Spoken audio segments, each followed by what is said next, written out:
that the children adore, meaning the parents did.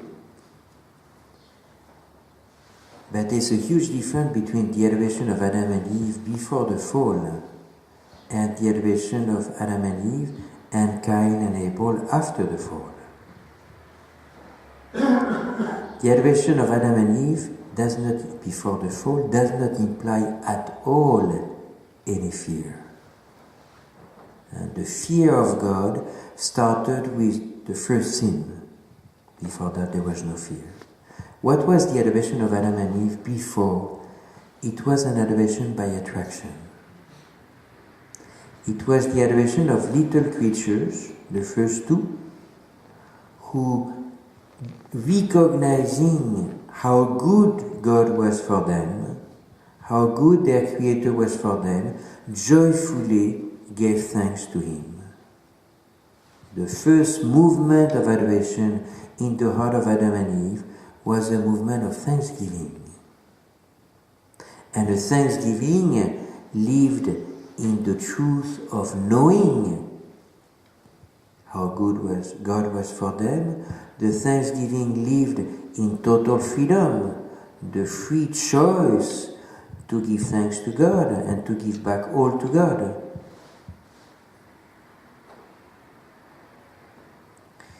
With Cain and Abel, quite different. Abel, yes, is probably offering his act of adoration in the same joy, the same simplicity, the same thanksgiving, the same purity. Cain, very different. Cain offers his sacrifice one eye towards God, one eye towards Abel, checking. And when you are like this, it's a sign that somewhere there's a fear in you. The fear that the sacrifice of Abel will be better received. The fear that therefore God will not receive the sacrifice of Cain. The fear therefore that the fear of God. That God will not be there to help. Fear has clearly entered in the heart of Cain, which has lost its purity. It's not anymore an adoration coming from love and thanksgiving. It's not anymore a joyful adoration. It's already an adoration to protect himself. And to make sure somehow, because jealousy enters in it, to make sure that he will be more protected than Abel. And we know the consequence. And this type of adoration continues afterwards, linked to fear and different struggles among different communities, cultures, villages, and every time there's a war between two different communities or two different people, the one who wins imposes his divinities. Because they are the ones who have protected the most. And therefore the look, the gaze that man has on God is less and less a gaze seeing his love, but more and more looking at his power. It's not anymore a loving Father that we adore, somebody to whom we joyfully give thanks, but somebody who has power and that we are afraid of. And of course this was again developing and taking possession of the heart of all men who didn't know who God was until God himself came to talk, to speak to Abraham. An adoration lived in fear, can it lead to contemplation? Of course not. Why would you like to know somebody that you fear? You just want to put a smoke screen in between with a good fat sacrifice which will make a lot of smoke. but you really don't want to see because you're afraid. An adoration linked to fear will never lead the intelligence to desire to know who is God. We just have to protect ourselves. It is only when an adoration is linked to love that we rediscover in us not only the joy to give thanks, but even the desire to know this one who seems to be so good for us. Not somebody that we fear, that we want to keep at a certain distance by all the sacrifices that we offer, but maybe an act of adoration which, rather than maintaining a distance, is even looking for God to come closer and closer. That's love. And again, man cannot by himself have this movement. I cannot by myself as a creature, damaged by sin, and therefore with this terrible fear of radical abandonment, needing to protect myself in a world where there is suffering, in a world where there is violence, educated to protect myself, I cannot really enter in this very peaceful adoration, loving adoration, joyful adoration, where I desire to get closer and closer to Him. Because somewhere there's always a certain fear. Unless God Himself shows His intention to come closer. And that's a huge revelation that we discover when for the first time God in a certain way comes down and speaks to Abraham. Then suddenly man discovered that God is not far away,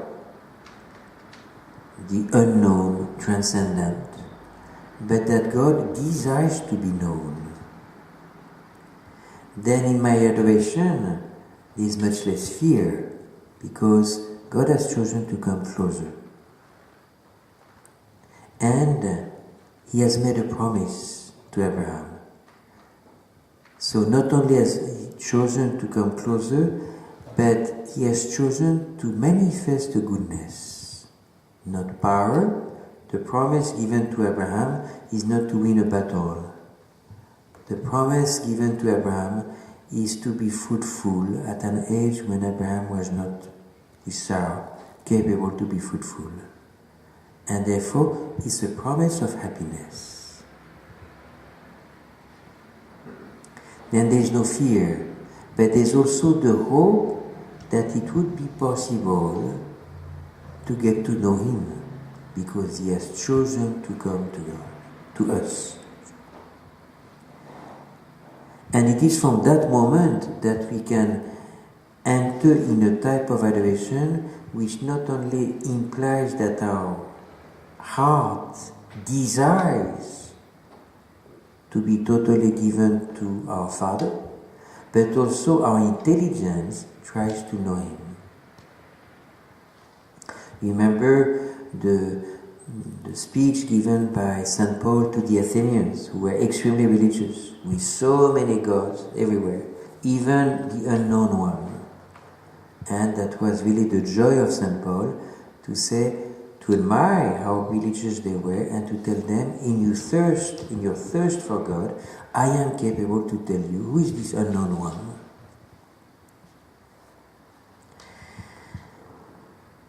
Adoration is therefore a very vital breathing of our heart,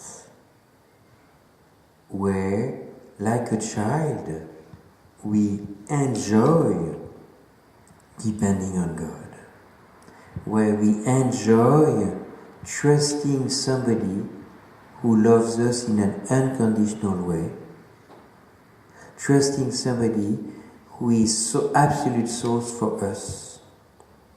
And when you discover that you totally depend on somebody who is only love and whom we can totally trust, obviously there is no fear. then we become free. It's interesting to see that normally adoration should help us discover that there is nothing to fear of God,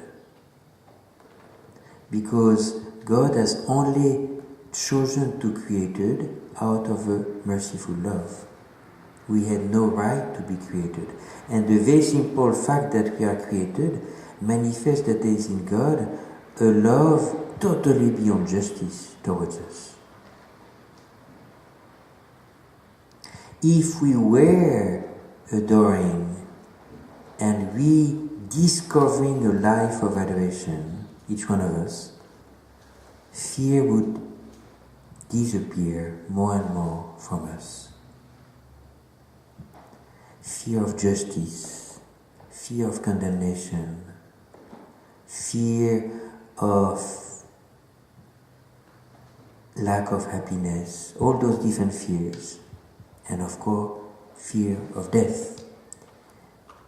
If God has created us, and I don't need to speak of Christ, if God has created me out of love, if God has wanted me out of love, if God is therefore a perfect Father for me, He will never let me down. He might allow me to suffer, and I still don't understand why until I am Christian. He might allow me to die, and I might not understand why until I have a Christian faith, but I still trust. Because He has wanted me, He has created me, and I can only exist because of Him. I am constantly in His hand. But you see very well that when Jean Paul II was speaking of the modern culture of despair, culture of fear, what was he basically pointing out to? A culture where there is no moderation.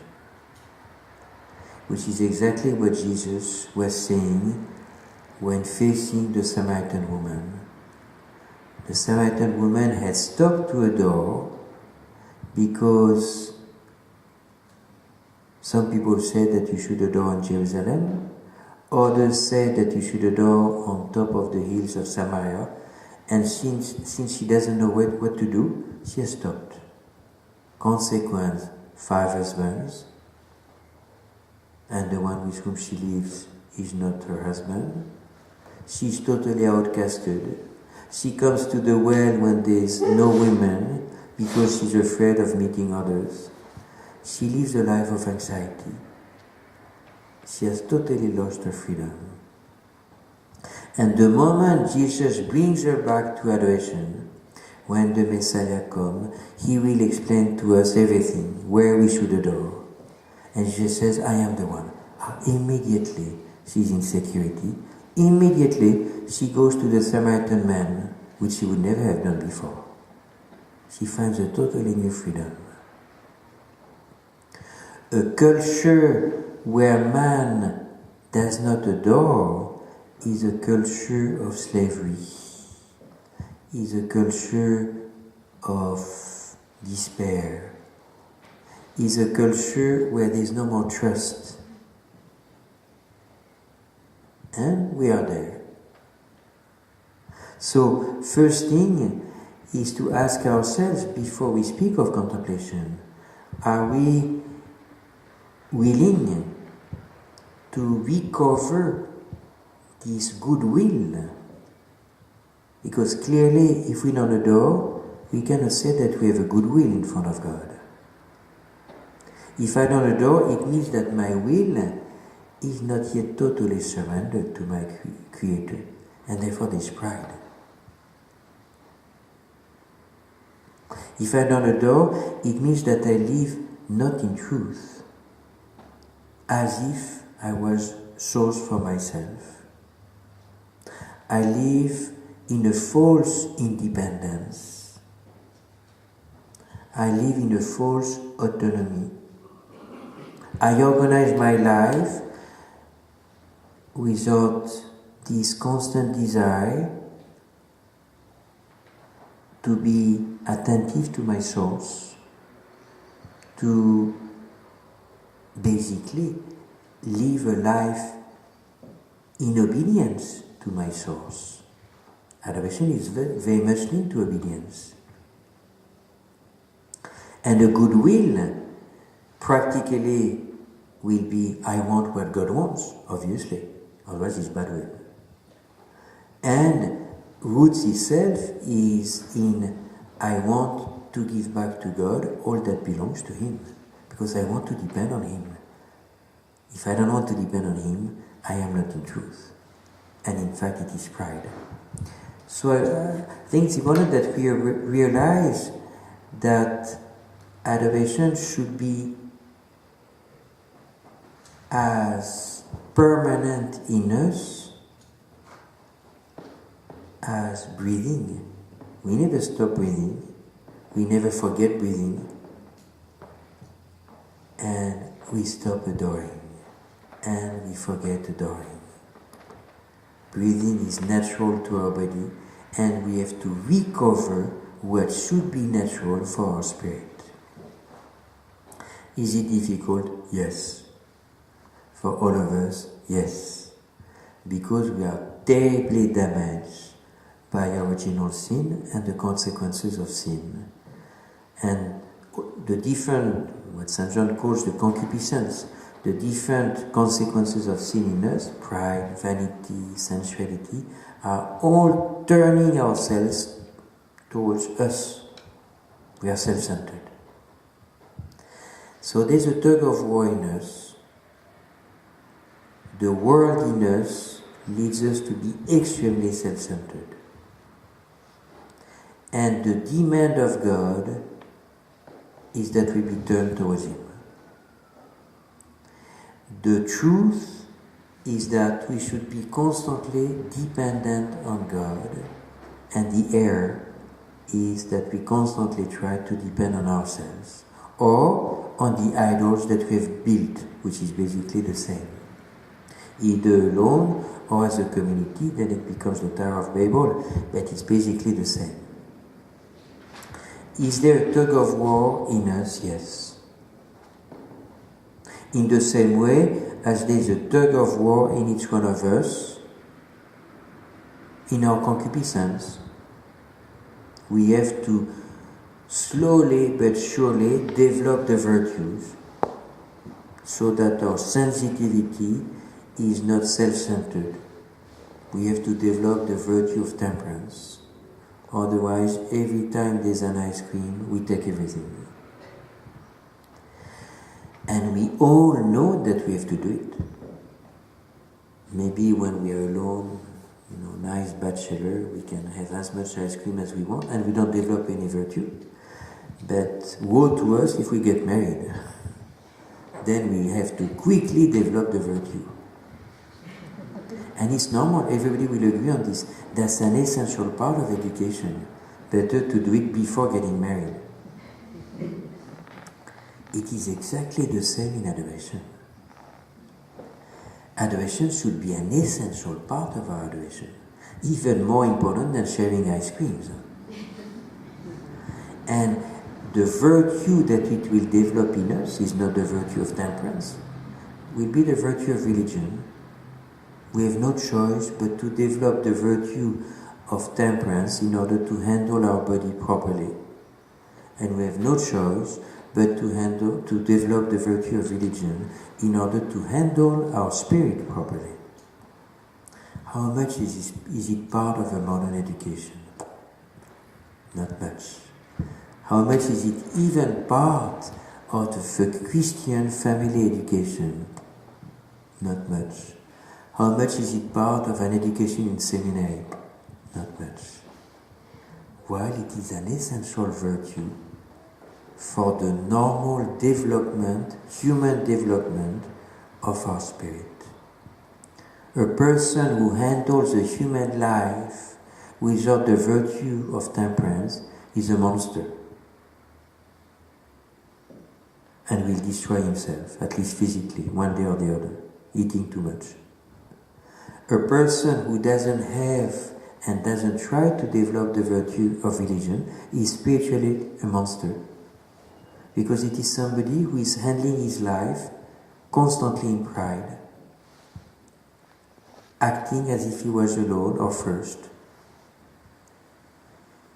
While the truth, we said it, is that all that we are, all that we live, demands to be under the guidance and under the protection and in communion with the intention of our Creator. So I think it is quite urgent for all of us to try to develop this virtue of religion. It's never too late. Sometimes it's difficult to develop the virtue of temperance when you have bad habits. But properly speaking, you don't have a bad habit that you have to fight against with the virtue of religion. We just have to develop it. How do you develop a virtue? By acting. There's no other way. The only way to develop the virtue of religion, to recover a religious intelligence, a religious heart, the only way is to do acts of adoration. If you can do 1 every day, it's a beginning. If you can do 5 every day, it's still a beginning. If you can do 15 every day, it's still a beginning, but it's better than nothing. Beginning is difficult because the engine is cold, but slowly it warms up and it becomes hopefully a joy.